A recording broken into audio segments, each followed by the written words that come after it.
taon may isang reporter kayo ang nagbabalita sa NAIA 3. Ang sabi niya sa puntong iyon, tumaas ng 20% ang passenger arrivals sa paliparan. Magandang balita at higit sa lahat, fact po yan.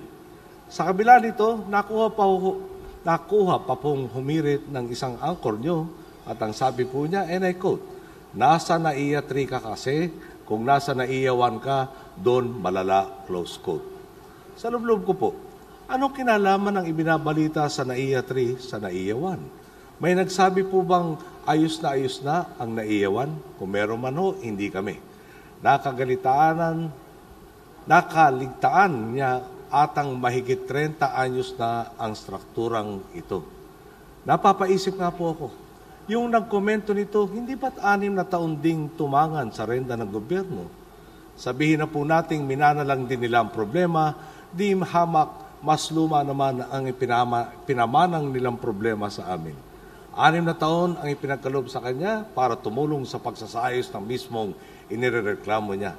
Pero ngayon, tayo na nga ang may bitbit na problema, tayo na nga ang tutugon dito, pero masakit nga ho, may gana pa tayong hinirita noong nagpamana. Naalala ko rin po, nang na-recover ng NBI ang isang banyagang bata na nakidnap. Ang ganda na po sana, nakakuha ng tip ang otoridad. Kumilos sila at na-recover ang bata. Masaya ang mga magulang nakapiling na muli nila ang kanilang anak. Masaya ang bata, nakayakap niya ang kanyang ama't ina. Masaya ang otoridad na maayos matagumpay ang operasyon nila. Mukhang ang hindi lang masaya, ito nga pang anchor natin na nagawa pa uling humirit na baka na-set up lang raw ang rescue operation at binayaran lang talaga ang ransom.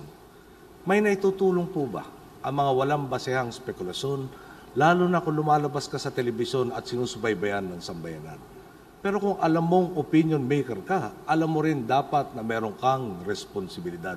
Sana po, sa tuwing sasabihin nating, and I quote, magandang gabi, bayan, ay totoong hinahangad nating maging maganda ang gabi ng bayan. May isa pa po, ang pataas-baba po kasi ng pamasahe dumadaan sa mahabang proseso. Minabuti po natin makipag-ugnayan sa transport groups sa pangunguna po ni Secretary Moa Rojas upang bumuo ng kasunduang makatwiran. Ibinalita po ito ng field reporter ninyo. Good news po talaga. Ang reasonable mungkahe, napagbigyan. Ang pamahalaan, grupo ng tsuper, nagtulungan. Panalo ang sambayanan. Ang problema, nagawa pa rin itong sundatan ng komentaryo. Matapos i-report ang pambugad na tanong ng inyong anchor, ano raw ba ang angal ng mga grupo sa akin po? Ang reaksyon ko, saan naman ang galing yun? Nagkasundo-sundo na tayong tugunan ng isang problema, meron pang naghahanap ng angal. Kung gabi-gabing bad news ang hapunan ni Juan de la Cruz, talaga namang mangangayayat ang puso't isip niya sa kawalan ng pag-asa. Ilang turista kaya kada buwan ang nagka-cancel ng bakasyon dahil sa araw-araw na negativismo? Ilang kaya kababayan ang nawawala ng pagkakataong magkaroon ng kabuhayan dahil sa bad news na ito? Kung isa po kayo sa 10 milyong nating kababayan na nagsasakripisyo sa ibayong dagat, gaganahan kaya kayong bumalik dito kung mas nakakasindak pa sa shake, rattle, and roll ang balita sa telebisyon? Kailan pa po ba naging masama ang pagpapahayag ng mabuting balita?